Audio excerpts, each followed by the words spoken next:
لکه دیم مهاجر تلیو خو واپس مکې معظمې ته د عمرې په اراده راغلی او زما چې مرګ په مکه کې راشي په حرم کې راشي نو دوی زما هجرت مات شو واپس په مکه کې دفن شوم نو په دې ډېر زیات پریشانو رسول الله مبارک ته الله تعالی ډېر علوم ورکړي او دی مبارک ته به وحیم کېده دی ته فراست مو دوی ته باطني علم و کشف و مکاشفه مو په ډېرو ذریعو طریقو باندې به دوی مغیبات معلومول ځکه به رسول الله مبارک فرمایل بخاری شریف حدیث دی تاسو چې زمانه رستو په مانځه ولاړ یئ نو ستاسو رکوع او ستاسو خشوع خضوع معنی خفي نه ده تاسو چې څنګه هیئت کې منځ کوئ دا معنی پټ نه دی انی اراکم من خلفی زه تاسو شاتم ګورم زما نظر رستم لګیږي هغه زمانه کې چې بعضې ظاهري آلات او اسباب د شاته د لیدو نو علماء تعویلات کړي دي دا تعویل هم کتابونو راخستی چې رسول الله مبارک دې سټ مبارک کې دوه نور سترګې لرل او یو تعویل دی چا کړی زما خپل فکر دا دی چې رسول الله مبارک ته الله د فراست یوه شیشه ورکړې وه دا دننه زړې صفا شیشه وه هغه زړه رؤیت کولو هغې باندې ډېره دنیا ښکارېده ده په هغه شکل د لیدل کړي دي او د دغه معقول که ستاسو ذهن نه مني چې یاره دا شاته څنګه نظر لګېږي نو د دې په محسوس کې به مثال دا درکمه دا ډریور چې ګاډی چلی او دا دې طرف ته چې شیشه لګېدلې دې خوا شیشه لګېدلې په دې شیشو کې دا شاته ګاډي ښکاري ورته که نه ښکاري ورته دا خو ما ته ټولو ته هم ښکاري که چې یو مخلوق یو څیز پیدا که چې په هغې کې ریوس نظر لګېږي ګوري مخې ته او نظر شاته لګېږي او ورڅه ښکاري ورته نو الله تعالی قادر نه دی په دې چې پیغمبرانو او اولیاو ته یوه شیشه ورکړي او په هغه شیشې مغیبات وګوري دا د هغې معجزې او کرامات ګرځېږي بیا په هغې کې د انسان د عقل ضرورت نشته چې عقل مني او عقل نه مني کم څیز چې عقل برداشت که هغه د سره معجزه کېدی نشي کم څیز چې عقل برداشت که هغه بیا کرامت کېدی نشي کرامت او معجزه وي داسې کار چې د انسانیت د عقل نه بالاتر کار وي معزز مقصد مې دا دی چې رسول الله مبارک ته کله دغه صحابي فریاد وکړه چې زما ملګري به مدینه منوره کې وفات شي او هجرت به تمام ته ورسي او زه د عمرې په نیت باندې حرم ته راغلی مو دلته مړ شم نو ګویا کې زما به هجرت مات شي د ملګرو نه به زما اجر کم شي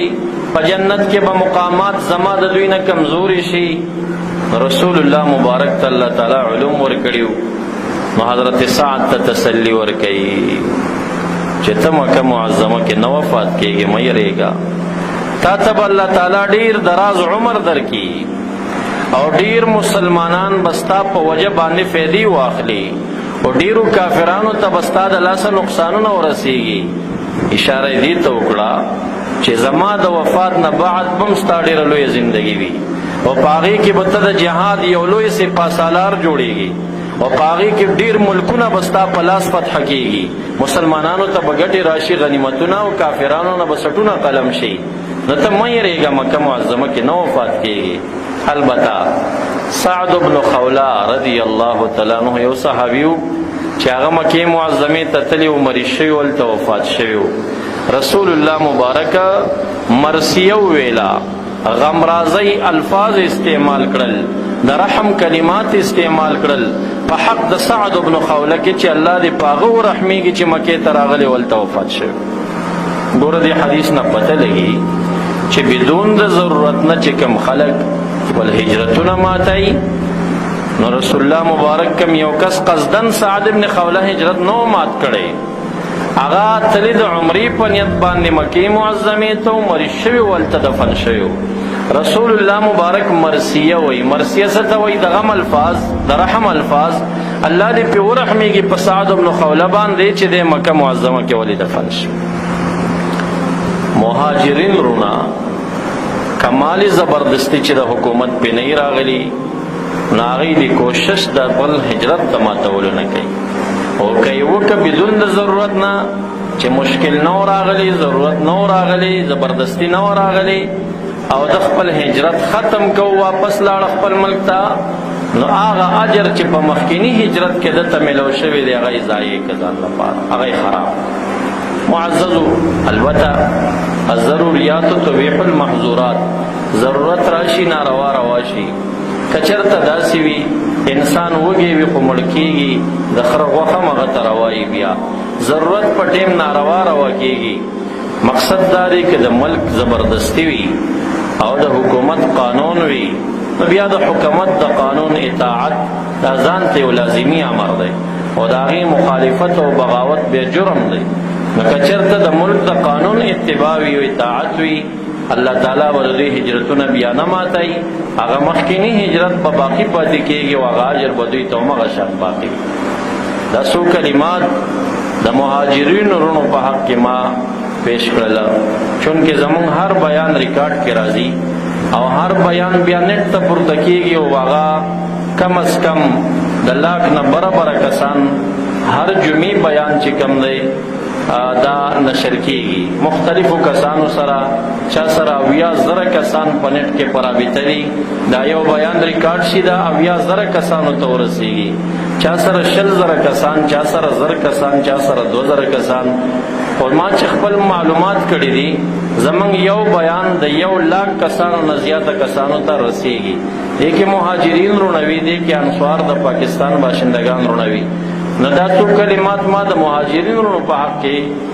ذکر کړل او څو کلمات د پاکستان باشندگان انصار رونه، چا چې مهاجرینو ته په سخته کې ځای ورکړیو، چا چې مهاجرین رونو سره امدادونه کړیو، چا چې مهاجرین رونه د خپل رور په حیث په خپل در او په خپل کور کې پریښیو، نو هغوی ته دا پکار دی چې اوس په آخره کې هغه خپل اجرونه هغه ضایع نه کړي. دا یاد ساتئ، 3 کارونو سره ډېر زیات خیال کوئ. یو صدقات او خیراتونه، چې یو سړي خیرات کړی و په دې کې عیب مه لټوه، که هغې کې د شریعت خلاف کمزوري وه په ډېر ښو الفاظو هغه انسان پویوه، هغې ته بدعتي مشرک ناروا مه وایه، د هغه زړه ته صدمه مه رسوه، که هغه ډېر غریب وي، که هغه ډېر مالدار وي خو چې صدقه یې کړې وي. ځکه چې قرآن عظیم الشان 10مه سپاره کې د منافقانو 11 ډلې ذکر شوي دي. یوه ډله د منافقانو دا ده چې الذین یلمزون المطوعین فی الصدقات، د منافقانو بله ډله هغه ده چې هغه د غریبو خلکو، تابعدارو خلکو په خیراتونو کې عیبونه لټوي. کم څوک چې د نیک سړي په صدقه کې عیب لټوي، قرآن عظیم الشان د انسان ته منافق وایي. تا ته به وړه خبره ښکاري لیکن په هغې به د منافقانو په صف کې شمار شي. نو یو د چا په خیراتونو رزونه مه کوه. دویم ذکر او ذاکرین، ذاکرین چې ذکر کوي دي ته ریاکار مه وایه او دې ته بد نسبت مه کوه، یعنې بیا به د مسلمانانو د صف نه وځي، د منافقانو صف کې به شمار شي. حدیث مبارک کې راځي اذکر الله حتی یقول المنافقون انکم مراؤون، داسې د الله تعالی ذکر وکړي چې منافقان تاسو ته ریاکار وایي. ګوره ذاکر ته چې ریاکار وایي دې سړي ته حدیث مبارک کې منافق ویلی شوي. دریم د مهاجرین رونو په حق کې زبان درازي،